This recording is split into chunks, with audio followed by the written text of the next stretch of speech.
Welcome everyone for another video, and this video is a little bit different because we have a special guest in it.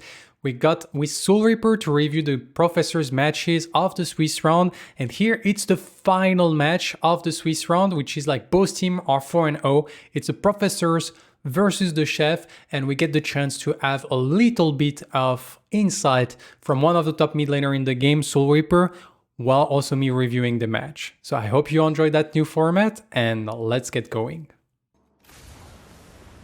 So this time, you're on the downside. You do have the Belica into the Argus, which I think it's a matchup that we feel is completely fine to play.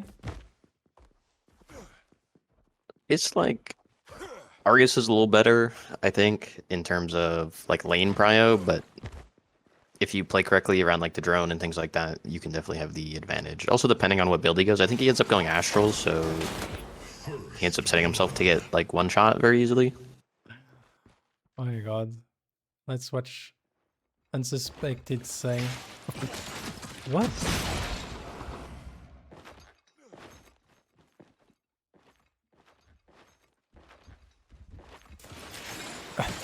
I guess he wasn't watching his screen at that point. It's a jumping moment. You can't move your character when you're jumping, so even if he wanted to react, he couldn't.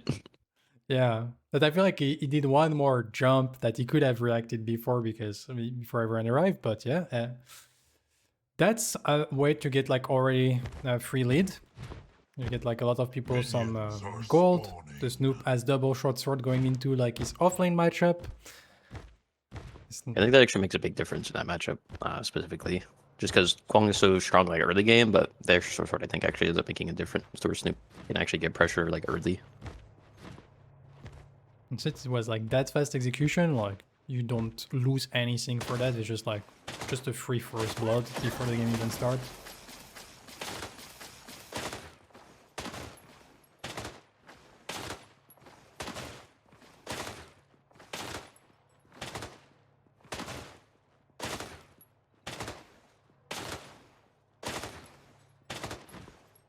So here we do have Richter Res against like Narbash Rongo. I feel like if I'm the Narbash, I'm a little bit scared. So they played like very respectfully here. Oh, true, you didn't add the Void Bomb because you use it to get the kill. So that's the only like little downside of getting that kill at level 1. But I think in like this kind of game, it's fine just because they have Chimera anyways. I don't really want to be on their tower line. Might just get like cheese ganked or something. ooh. Missed the last hit here. Auto attack one way too much before the tower. Like, what's happening? I'm just bad at the game. That's just really it.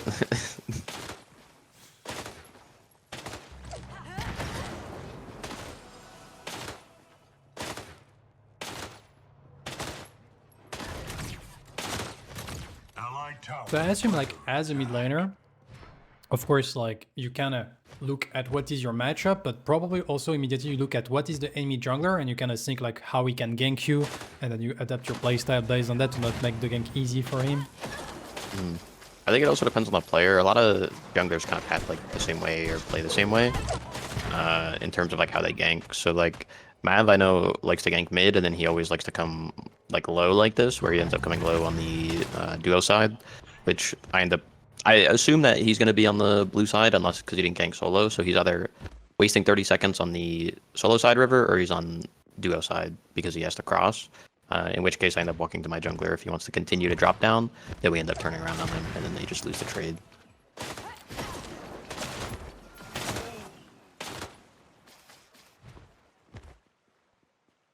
So I feel like that's one of the things with Belica mid that in comp you need to be very aware of is trying to not, like, of course you don't want to die, but if you lose your flash, that's actually like a very huge cooldown for the enemy team to abuse, I feel like, on Belica mid.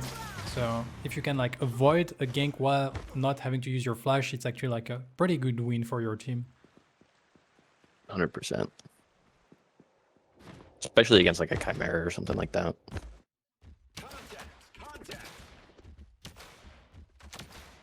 Allied tower under attack.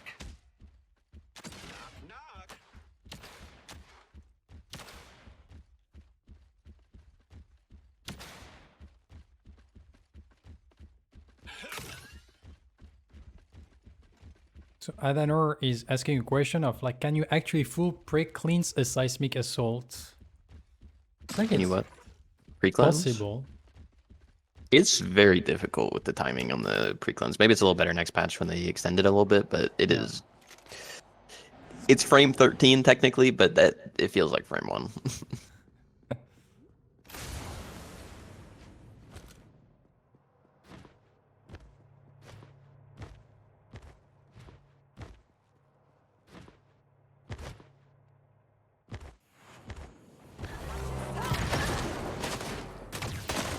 A little bit of aggression of the Quang into the Greystone matchup.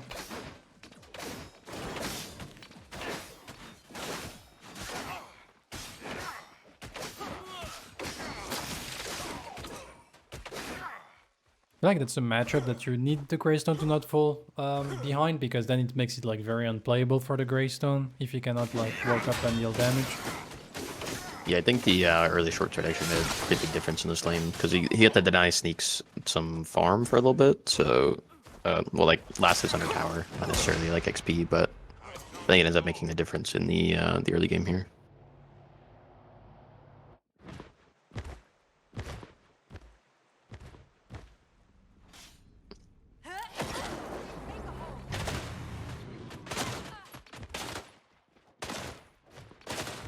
So here we tried to go for the gank. Sneaks was low on mana, but I guess we need to eat like absolutely everything if we want to have any shot at killing him. So I think the reason I came over here was stop him from getting frozen. I think Sneaks was going to try to freeze, so I was like, just take the mid wave, I'll break the freeze for you just so you don't have to worry about it.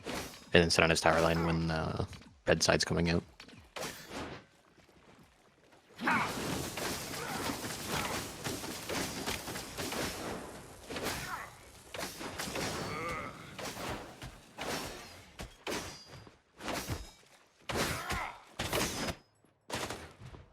Now we're back. Come back mid. The Snoop is free to come back off lane.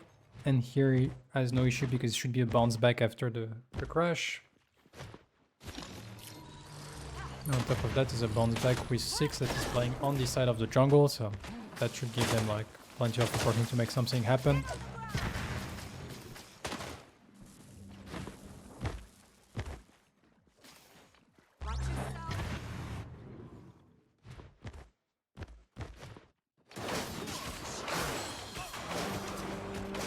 Allied tower under attack. Gonna be a flash.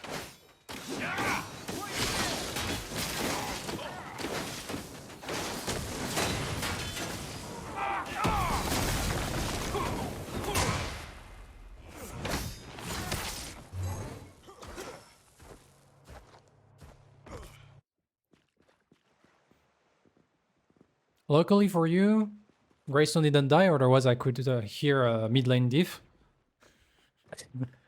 He would have just kept me meowing. Don't worry. So that's something you can do, like when the mid laner is coming back, and here you can see Sweeper taking full advantage of that. And now you have kind of like a very free, like trade pattern, and that kind of offers you maybe like some opportunity afterwards.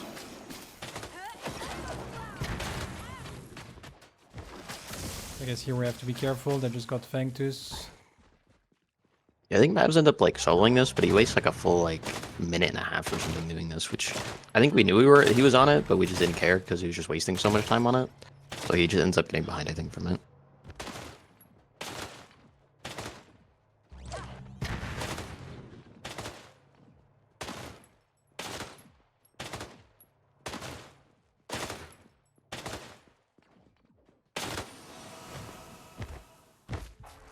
That's Mega comes back, I assume. Yeah, I believe it's 1300 off this. 2 tier 1s in the staff. Allied tower under 1200, sorry. attack. I forgot they lowered it by 100.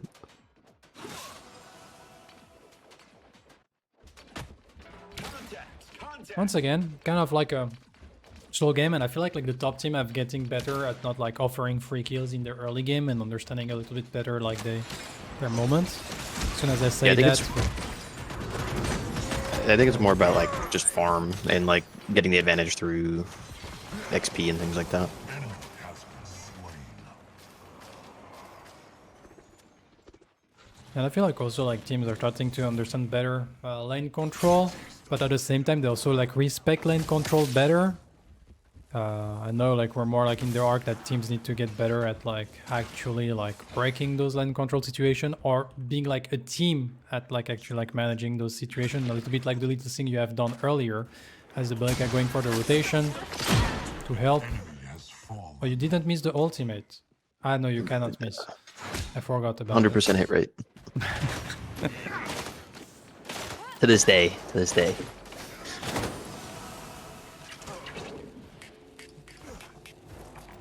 Allied tower under attack. Overall, we started to get like a few kills.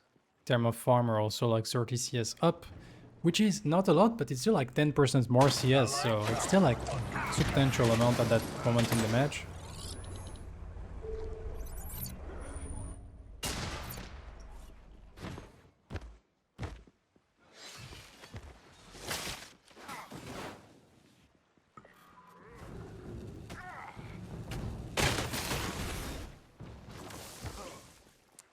You didn't send the Snoop to his death. I decided not to troll him that time. It's only 4-0, Swiss round. Enemy. Have to In the end, secure he the ended up seating. dying. As 6, I think, dies for something. They end up getting mini off this, but they lose like a lot of dual lane farm. They lose like 3 or 4 waves in dual lane, which I think actually ends up like evening out because I don't think they do anything with the mini.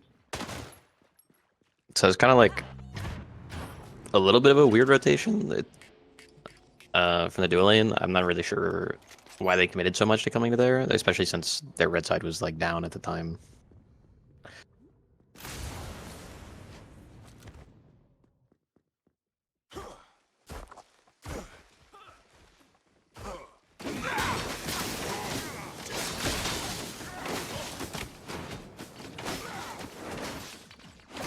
Wang does a bit of damage when you don't deal magical defense. He's very balanced. I do think Quang kind of like falls off though, so everything is like a little bit of prio. It's not like insane in my opinion.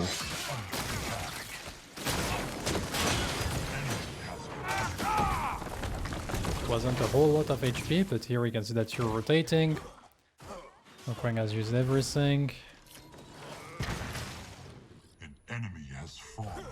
Kinda nice here because you go for a Seismic Assault on the timing, you go for the flowers. That means if he takes the flowers, Seismic Assault connect, or otherwise he gets screwed by the flower, so he has no shot of like escaping from that timing of the Seismic Assault.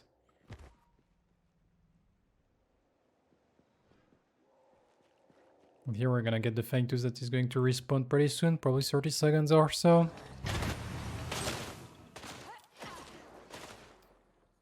I have so much trouble reading the map when I look at it from the dusk side.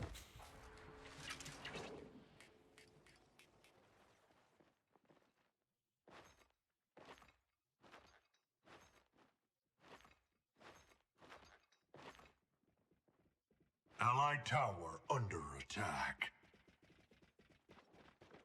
So here we can see that they're kind of grouping pretty hard, trying to get the pick onto 6, and they do secure it right before the respawn of the Fangtus. So here that feels like probably like 6 is slightly out of position in that situation. I guess like on the I think- Fangtus timing, we need to be careful. Yeah, I think it's just a little bit too like Sneaks ends up rotating to this, which is just awkward because Snoop ends up backing, so he just didn't have vision on it. And he just ends up getting cut out. Just a good rotation by Sneaks.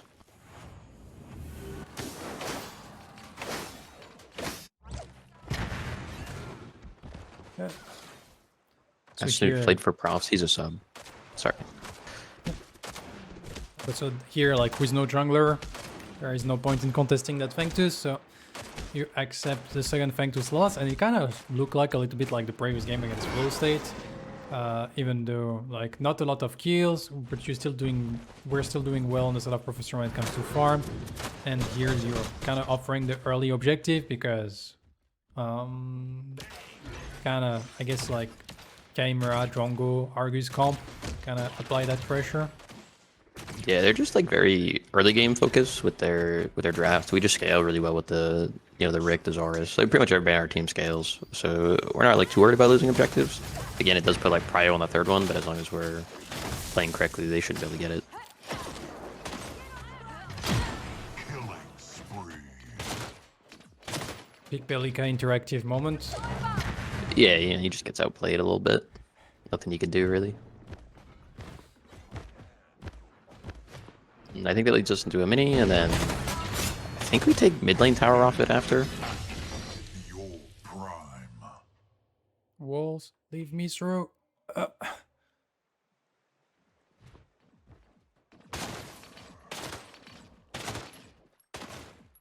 Or he goes solo and then he comes mid and he takes mid tower, I think. Something like that. Allied tower under attack. An allied tower is destroyed.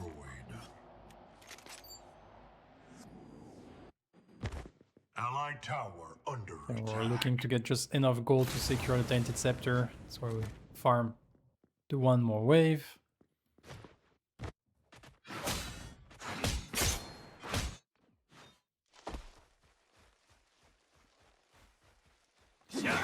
She's saying that Argus is trash.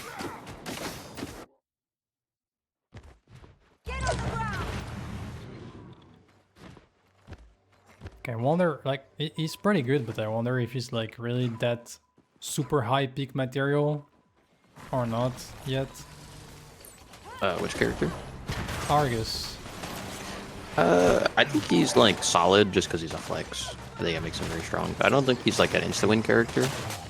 And honestly, if you get on him at any point, it's very hard for him to create space. Killing spree. Because typically he's like using abilities to engage. Allied tower under attack. An allied tower is destroyed. So here we see that Sneaks was pushing the mid tower, and we tried to go for the rotation because we don't need to have two people taking one tower. That's also something, like as soon as you have like one person that captured the local goal, like having more people at the tower, if the tower is guaranteed, it's not like more gold for the team anyway. So Yeah. My hand, your death will come. a bit of trolling moments. It was calculated. And it's just like baiting moments. Like they thought that you fell, so that's the moment to engage. Like when you see a mistake, you say like we need to capitalize on it. Using Call an brand ambulance. bias Call against an them. ambulance. Let's say Chimera against Bellica. Every time you jump, probably gonna get like a lot of damage into your face, so you have to be very careful about that. I think at this point Mav's like level 8 or something. He's super far behind at this point. Yeah, indeed. Just like kind of comes down from him soloing the Fangtooth earlier in the game, where he just wasted like a minute and a half, and then he's just behind the curve the rest of the game. And on jungle, I feel like if you get a little bit behind the curve, then suddenly you take like longer to clear your camp. And then like everything, so that means that your camp like respawn less fast. You get like more, and then it's kind of downward spiral very fast. He also goes like the slow clear build, where he ends up going Basilisk instead of Overlord, so like is already behind the curve, and then his clear is even weaker than it normally is due to his build.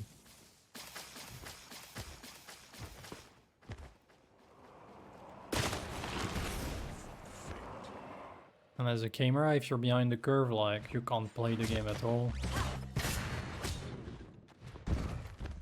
Well, you can still do flash ultimate some time, 2 times to set up your team for success, but that's the best play you have. Yeah, typically you just end up trading. So here we have Fangtooth that is going to respawn, so everyone is backing before it happened. We spend as much gold as we can, and we want to be ready for it. An enemy has fallen. Snoops ended up dying towards against Sneaks, which is not ideal. But I think he ends up getting ganked and dies because of the Argus, if I'm not mistaken. It's like stunned out of his ult, I think, if I recall. Allied tower under it. An allied tower is destroyed. Unstoppable. Allied tower under Snakes has some fun, and then just handshake. Little handshake with Seismic. They do get tower. This is kind of like a little bit of a mistake because they. So in comms, the call was they were gonna do Fangtooth, and I thought they were fine to do Fangtooth because Mav was so far behind. And the way they like made it sound, it seemed like they were fine in the 3v3. So ended up rotating the solo side, but I actually should have went to Fangtooth here.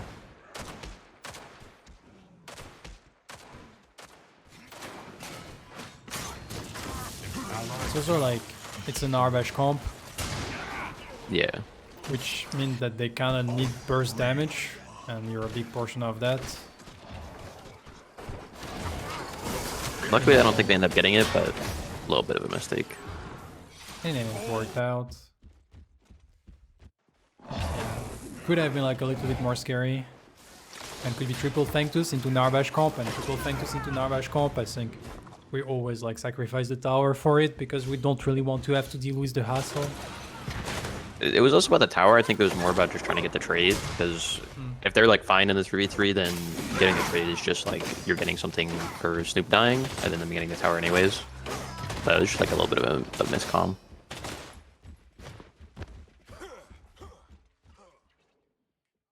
Allied tower under attack.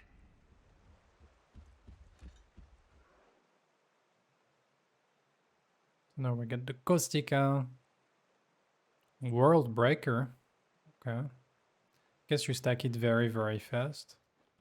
I think the thought process behind Worldbreaker on Argus, which I don't think is very good on Argus, but the thought process is the right click and the ult aren't snapshot abilities, so they actually benefit from the stacks as soon as you get them, even during the same cast. That's like the thought process, but I don't think it's very good. Enemy has fallen. And we're trading 1-for-1. Once again, the usual crazy fool sacrificing his life for something. And we have 6. Ooh, pretty huge cage here. Kind of force them like to all in the fight. Ooh, that flower. Heroic. Okay, let's watch that team fight again a little bit. We're gonna slow it down a little to see what whole is happening, because I feel like it could have gone like either way on like some small moments. Yeah, I think they got kind of scared for some reason. I'm not sure why they kind of backed up, but I feel like if they had just W keyed with sneaks, I think they actually have a much better fight. We do have crazy fool. So we get the stun. Crazy fool get picked up without being able to deal that much damage. But Mav, like here we can see like Mav taking that much damage is because he's so far behind. And so here they have I think Cole if and they Mav. just kind of W key, Snoop's just kind of in a weird spot because he's coming from the right side, and they could just take a 4v5 basically on the front end. And so now you manage to trade, and now they have Cole and Mav not super healthy.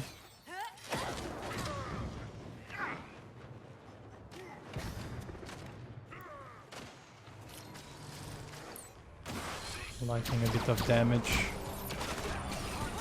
Still like pretty close to be honest, but here we can see like if Mav is slightly like not that far behind the curve, a little bit more damage, a little bit more tankiness, it can be like much better for them, but here it's not good enough.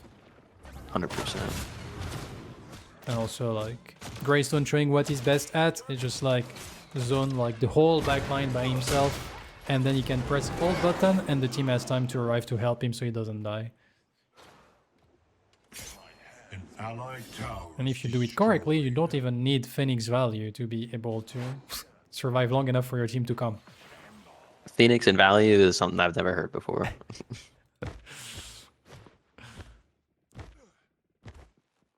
So that was like a huge moment in a sense, because we can win a decisive fight and we secure also like the Fangtooth, which means no triple Fangtooth for the enemy team. And now like you're kind of, I guess we're smooth sailing. The only thing that can be a little bit scary is the scaling on that Narbash heal, but I feel like with Res plus Bellica plus Rictor, like it's not really an issue in a sense, because you have all the tools to just pick up one character, disengage, come back again, and keep repeating that. So Narbash scaling is not even like something I think you're scared of. Yeah, I think this is also like, because we're on the strong side for Prime, we can just play corners, and then due to the fact that Mav is so far behind, Sneaks is the only person that can really face check and not just insta-die. So we can just play corners and just kill Mav off cooldown if he tries to step up, or anybody else that really walks in.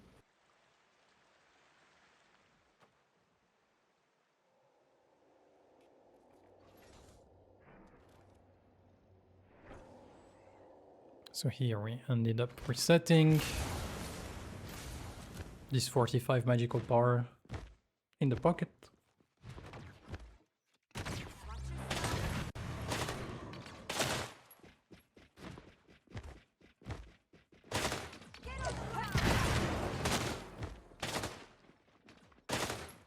I'm a farm, we're almost 100 CS up, which is mainly on jungle. 80 CS up on jungle. The rest is doing pretty okay. So your obelisk axe is a spectator bug. I think I'm at like 15.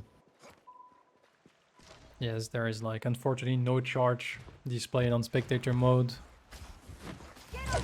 I hope they fix that soon. Same with the inhib swapping.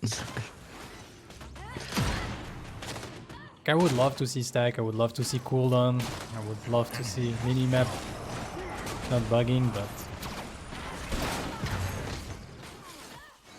I guess when they have time for it. Yeah, we'll take what we can get. So here I do find like a pretty okay fight. Since I was like complaining about the spectator mode, I missed the action, of course. Instant karma. So I guess like it started with we tried to find like the pick onto the Argus. Very nice pick up, but we I think it was just going too deep. He had like a really good boop, but then after we get the pick, we just spend too much time trying to kill like Norb instead of just disengaging immediately.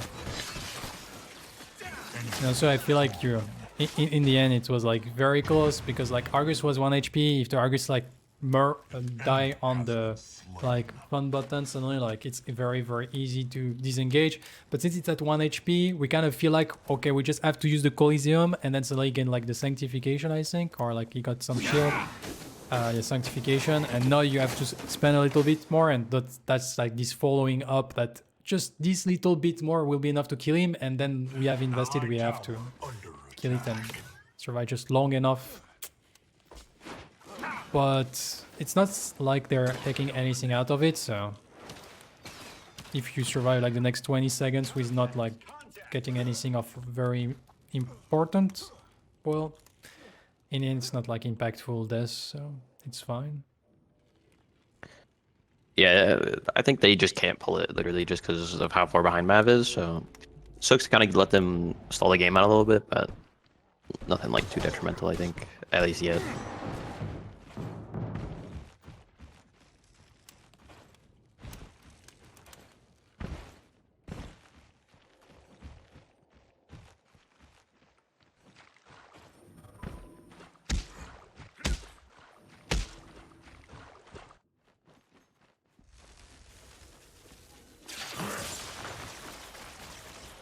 So here we're getting control of the right side jungle.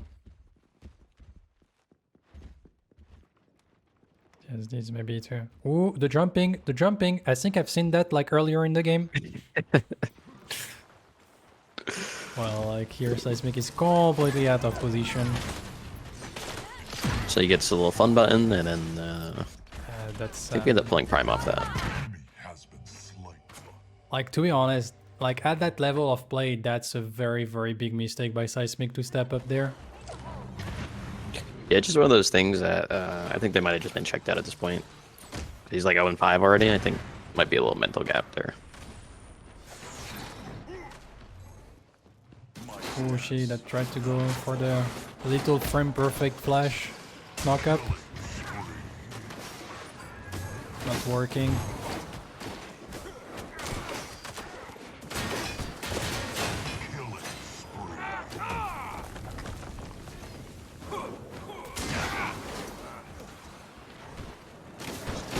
Try to get the teal buff for himself, not gonna be enough, and yeah, overall, very clean fight after that 2 picks. We kind of, like those 2 picks means that now you can force the objective, so they kind of force to come to you, then you just fight them because you're stronger, everyone kind of dies, and that's gonna be our prime, and then this our prime can be like, I guess, transfer into The Primal Sanctus, I would assume.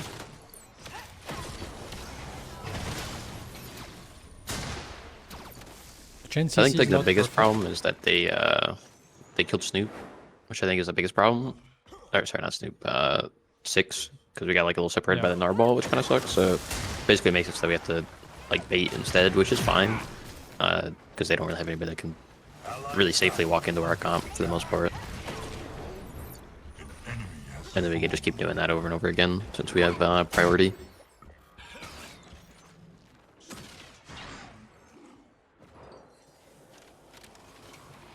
She's where like I've seen a skewer and a seismic assault at the same time. Like little things to improve on. I guess like if we perfectly chain everything here, that like the Quang probably is dead. Yeah, I think combined with like the rewind and stuff, there shouldn't be a reason he gets to live off of that.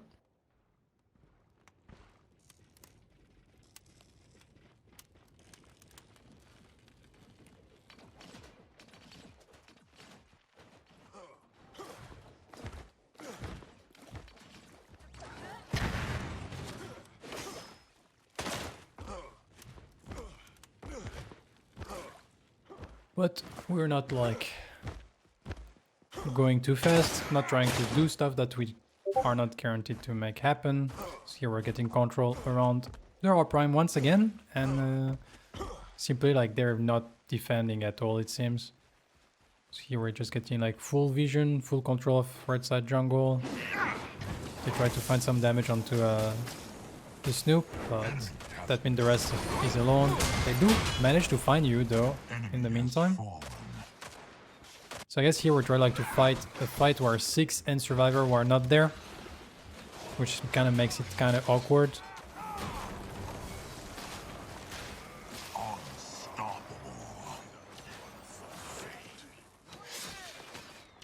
I'll just blame Survivor on that one.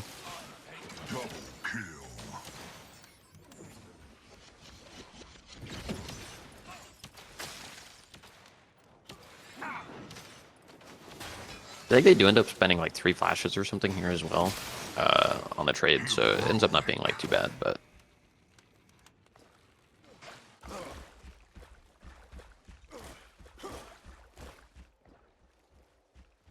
yeah, I feel like on that, I'm not so sure what's happening, but definitely like it seems that a portion of the team was looking at getting red control and trying like to find for like completely dominating that side so we can get the ore prime. But 6 and Survivor was like maybe like farming slightly more, and so we're like a little bit off sync in the team, and that's why like they end up managing to find the pick on you. Because I think if 6 or Survivor is slightly closer, like it's probably like a full team wipe and nobody dies. I think they were trying to catch the person setting dual lane. So it was like if somebody's in dual lane, then we maybe have like a 3v3 in mid or 3v4, which is like a little bit easier, but they ended up catching the pick, and then they're like ADC or whoever was setting the wave ended up getting there first.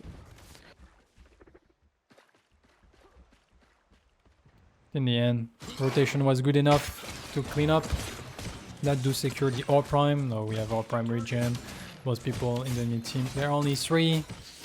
Quang, Argus, Drongo can make something happen together, but they're not gonna like attempt it because here we have a little bit of a Professor special, which I'm a little bit surprised we don't see more team actually like doing it. Is you don't need all 5 people to do big objectives late in the game.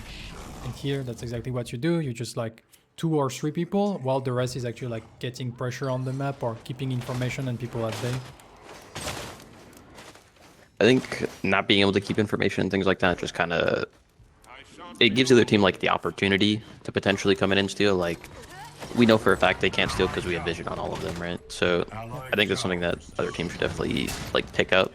Especially if you're like a Greystone or something like that, or have a good ability to just one-shot somebody walking in. I also like force that if you have that playstyle, then suddenly every time they have to walk up, like they have to check every single corner before they arrive to the objective, which means that sometimes then you can just like disengage and like team, like if you always have the same play pattern in a sense, then you kind of condition the enemy team and not they have to respect you every single time. Well, if you always stay into the pit, like no team are going to really respect you and they can just walk up freely and you lose the precious time that you could have gotten even if you zone them out. Yeah, I think you can also like kind of flip the script to if you just all in it, and then them wasting that extra time can just give you that time to just do it before they even get there. So here it's double buff. That's the moment that we need to not screw it. To be fair, when we bat Firehead, when we have like pretty good opportunity with the hook, Seismic Assault, here we can see that there is a split push going on. So the only thing we have to do with the 3 people in mid is Allied towers not go to ham, destroyed. and we are fine.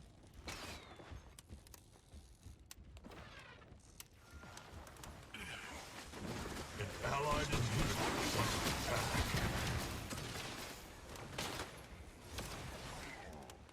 And every wave we just try. And at some point the inhibitors will fall. Or we will connect on something.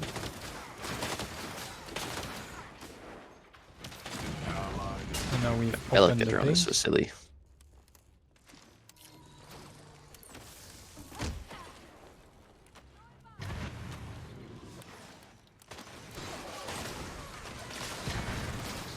And they got a good combo.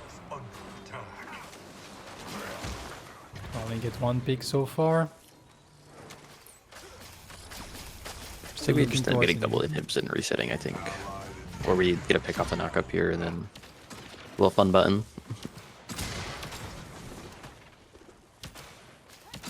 Allied inhibitors under siege. That's a little bit of damage. Legendary.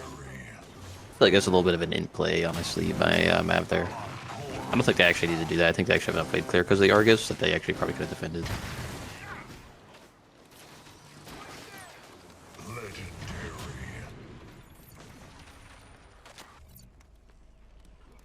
Does a lot of HP. Is under attack. You know, a little bit more than I needed. Well, the only HP that matters is the last one, though. Allied inhibitors down. All the rest is resources to be used. 100%. So in the end, we secure like all 3 inhibitors. We don't manage like to fully finish because, to be fair, the chef has to force like something while the wave is coming towards like the last, the second inhibitor. When the 3 people are on top, they do a good job of like finding that pickup. Then they make it like harder for the game to be finished. But in the end, good play by professors, and they secure 3 inhibitors. And not just a matter, I guess, of like waiting for objective to respawn. You have triple lanes, so they can't really like have any priority in the jungle, and then with objective you should be like easily winning. The only thing you have to not do, I guess, at that point is try to do objective like too fast, so you kind of coin flip it if they're around. Yeah, I would agree.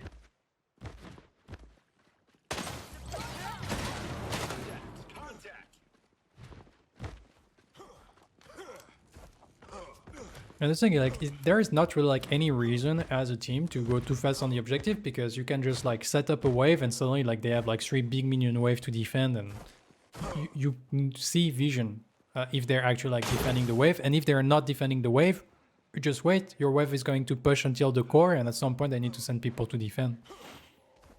Yeah, so we just end up looking for like deep info because they basically have to send it on the objective at this point, or they just lose anyways. So we're just looking for deep info. If they end up giving it to us, then we'll just take the free win off double buff. This is Snoop's commentary, and this is Mugi Wawa. So here they're looking to come. That's the do or die situation for them. Probably die, but so here of course we're not like really forcing it. Get a nice double stun. We're gonna pick up like 1 character. Sneaks is already dead. Sneaks was there. Sole front line pretty good into the match, so the Snoop is pressing the W key. We get the slow on everyone. She is trying like to zone people away, but it's not gonna be enough. It's an Narbash. Narbash is not super tanky. Gonna disappear. Allied core under attack. And in the meantime, we also have like minion wave that were like hitting the core, forcing the Argus to go back. But that means that